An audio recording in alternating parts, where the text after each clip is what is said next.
Hello everybody, welcome back to the 6th installment of the Oak Island Fishing School. And today we're going to be talking about bottom fishing. I'm Captain Butch of Yellow Charters. As you follow me over the years, and you know that bottom fishing has been my passion, and on my boat I guaranteed you a 150 quart cooler full of fish or your trip was free. I never gave up a trip because I didn't catch fish. I gave up a few because of mechanical fault with the boat. So what I'm going to show you are tips today. You will catch fish if you do this. No matter what kind of conditions, you will catch fish. Let's get right on into it. We'll start off with the time restrictions. We don't have a whole lot of time, but as you'll notice, we're indoors today. The wind blowing is howling outside, and not only it blew us off the dock, it blew us into a building. So we're inside today because nature says not outside today. Okay, the first I want to show you is a 4/0 outfit. This is a Penn 4/0 with a 50-pound class rod. We use these exclusively on our starter boats because they work. So all you don't need the big old heavy 6/0s. You can use them, but you don't need them. This will serve you well offshore bottom fishing. You catch some mighty big fish on these outfits. The second one that we like is an IRT reel, made in Pine Grove, Pennsylvania, all American made. This has a different type of rig on it. We're going to get to the rig next. But this reel, I like this reel because it has a patented reel seat on it that you can hold everything in front of the reel seat. You don't have to spin it with your fingers and fight big fish, get blisters on your hands. You can hold it just like that right there. Of course, the handle's on the other side. I'm a left-hander. That's why it's on the other side. And if you're getting old like me and you're getting arthritis, like some of us have, you might want to go with an electric reel. The thing about electric reel is that you don't want to lock the drag down. You want to leave the drag where it will slip. If you get a big fish on, you want to pull up on it like a regular rod and then wind down. Pull up and then hit the button and wind down. Don't just lock the drag, hit the button, hold it, just wind steady. If you do, you're going to break a lot of fish off. You can break a rod doing that if you get a big fish on. So the Penn reel, and this is a 4/0 combo also on this electric reel setup. See, those are the three rods we like to use offshore. They will serve you well if you just take care of it.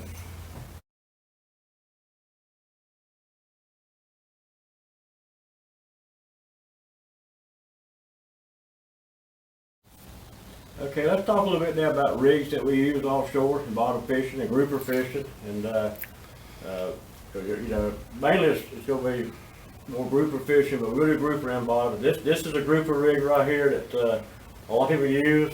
I've never really liked it, but they do catch fish. It's a great rig. It's called a knocker rig. You just got to weight right down here. I put a bead on, tie my hook on. You just use the weight you need for the day. You can get a big weight. That's a 16-ounce Edward sinker if you need one that big. So that's a knocker rig right there. Right there's the way it looks. Okay, now let's talk about what I call a souped up Carolina rig. But that's basically what it is. I mean, a lot of grouper caught on this rig. And on this hook that I use grouper fishing, this is an L2004 Eagle Claw laser sharp hook. I like that for the grouper fishing. I do use these hooks grouper fishing also. Even though they're small, they will catch a lot of grouper. But if you're just mainly targeting grouper, you might want to go with this larger hook. One of the most popular rigs is a 3-way swivel rig.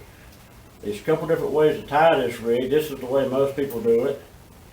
Your leader, and then your hook. There's your 3-way swivel, and a 16-ounce weight. And I have a lighter line going to this, and a lot of times that's all that gets hung up is that line. If you're using the same strength line here, you may break the whole rig off. So if you use that lighter line, you'll just break the weight off. You can pop another weight on and go back to fishing. That's called a 3-way swivel rig. One of the most popular rigs out there. Okay, another rig that we use, this is for bottom fishing. Like I say, you'll catch everything on this, from grouper to sharks to everything. I mean, everything out there. This is a swivel stop. This right here goes on the line. This was pink. You give me different colors. Right here it is on the board. Google that up, Swim L Stop. And you can buy these, I think a 3-pack's $1.19. This stuff is tough. It's run with about an F-250 truck. It just mashed it, it didn't bust it. But what this does, this stops everything right here. It won't let this go into the eye of your rod and break the tip of your rod off or tear your rod up. So use those right there. Get you some of them to use them. This is a 10-aught mustad hook. Now it's a circle hook. If you're using bait offshore bottom, it's required to use a circle hook. I use 16-ounce weights exclusively. And the reason I use that is because this is my denominator of how much current I got. If there's too much current that you can't fish straight down with this, or fairly straight down, that is the only time that I will drift bottom fish.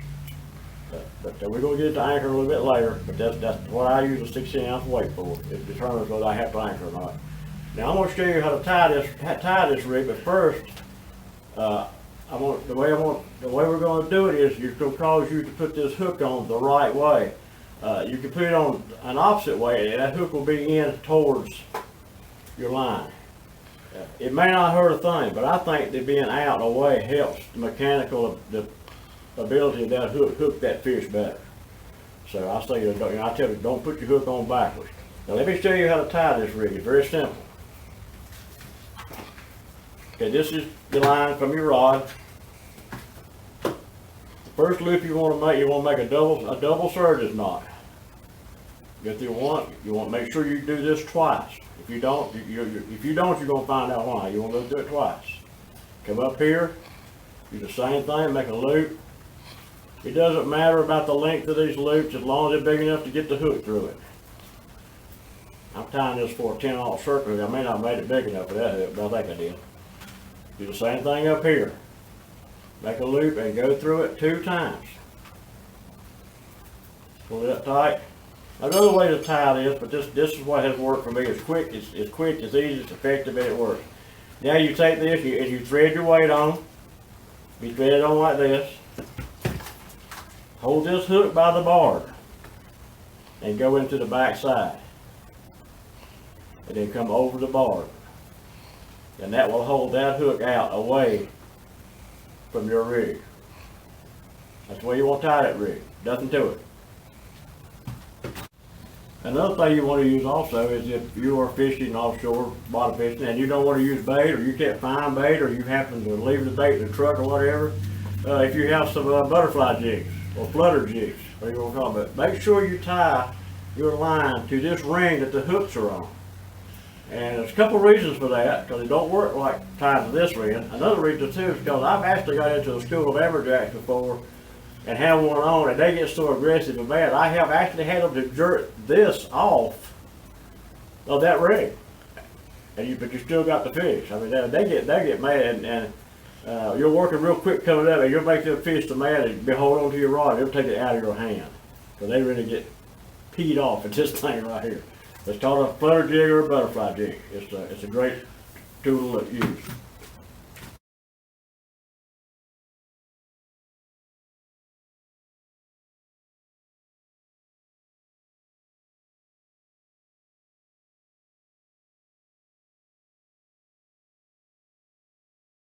Okay, y'all, let's talk a little bit about our baits we use offshore. Cut baits is good. Squid, you can't. The old squid, you can't go wrong with squid. You take your box of frozen squid out there with you.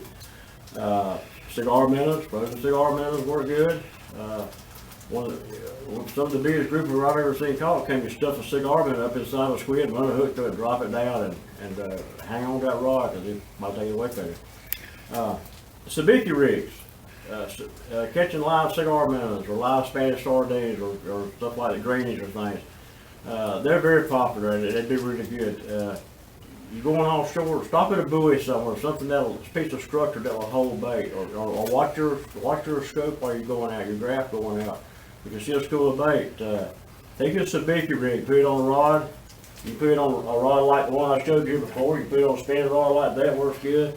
A sabiki rod, I have one to show you, but unfortunately it's at the other house. I don't have it down here, but it's a rod that these little hooks right here will go up inside of it. It won't hook everything in the boat. If you've ever used one of these, you know if you get within 5 feet of it, it's going to hook you.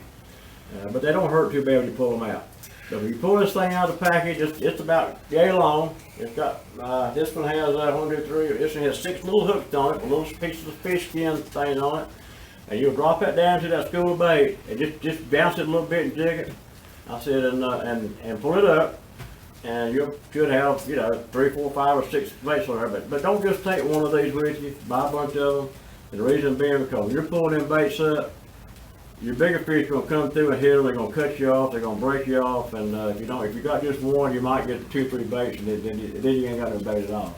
So that's a sabiki rig, and those right there will catch your live bait to use offshore. Or you can go on the beach before you go offshore if you want menhaden or something. Then throw a cast in and get those.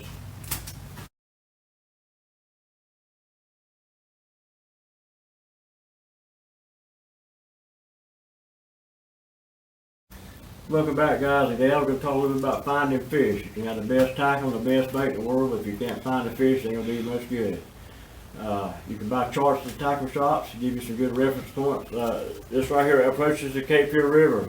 These things are very accurate. You can find good detail on this. You get the latitude and longitude off the side, and it'll help you find areas to fish.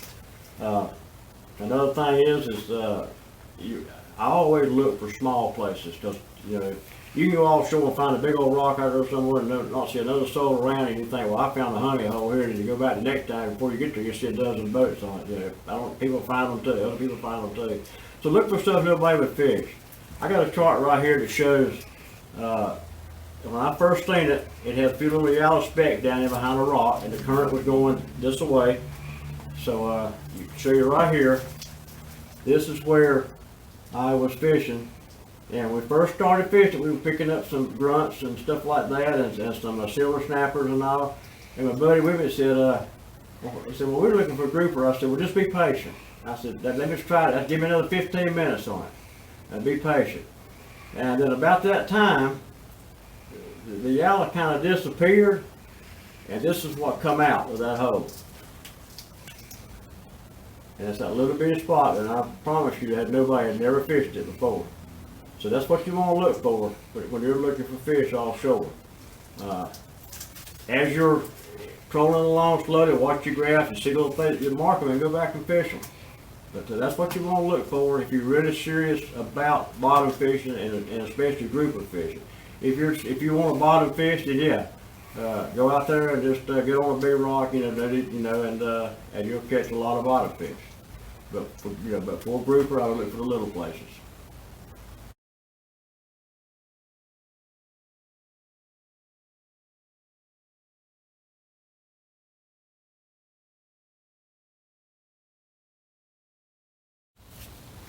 Okay, let's talk a little bit about anchoring. If you're serious about bottom fishing, you need to learn to anchor. Now, I can't sit here and tell you how to anchor. That is one thing that's going to take years, experience, and determination. And don't give up and throw everything to the floor of the boat and go stomping off. It's hard to learn, but you can learn it. You need to learn to anchor if you're serious about bottom fishing. Like I said earlier, the only time that I will drift when I bottom fish is if the current is so strong I can't get my bait to the bottom. This is a miniature version of these two things right here. This is what's known as a dam 4 style anchor. I don't use these anchors, and the reason being is because where I fish for bottom fishing grouper, I tear these things up religiously, and I got tired of straightening anchors out. You can get a plow anchor. They are so tough that if you get a Lumar plow anchor and you do bend it, they will give you a brand new one. You're not going to bend it. You're going to break your rod. I've actually even ripped the pulpit off my sport fixer one time trying to pull one up. So you're not going to bend one, you're not going to break it. So use a plow anchor. I suggest a 44-pound plow anchor with about 10 foot of chain on the front of it. 3/8 chain is all you need. 10 foot of 3/8 chain. And carry at least 100 feet of rope in your boat. I carried 600 feet in mine, but at least 100. I would recommend 300 feet. Now you got to anchor that. You're anchored up. I have a diagram right here, and they got to pull all this stuff up. This is a miniature version of a polybob. This ring right here will go around your anchor rope, but you'll drop it in the water, and it will wrap straight on top of the water.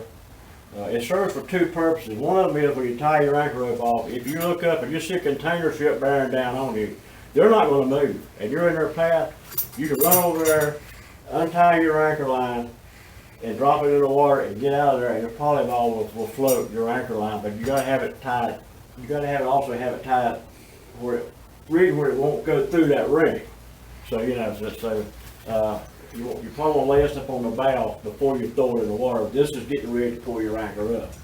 And what you do now is just pull off either port or starboard side. This ball will go down the side of your boat, and keep eye on it, keep it out over here, and you'll see your anchor come up off the bottom and be floating in this ring right here, like so. And you can just pull your anchor into the boat just like that right there. Just as simple as all get out. And that right there will save you a lot of work. I will say one other thing. If you're serious about bottom fishing, go to the website the letter E, the letter Z, anchorpuller.com. My last 10 years of bottom fishing, I have one of those on my boat. I'm not going to tell you how great they are. But they are absolutely wonderful. Check them out and get you one of those if you're really serious about bottom fishing. EasyAnchorpuller.com. You will love it.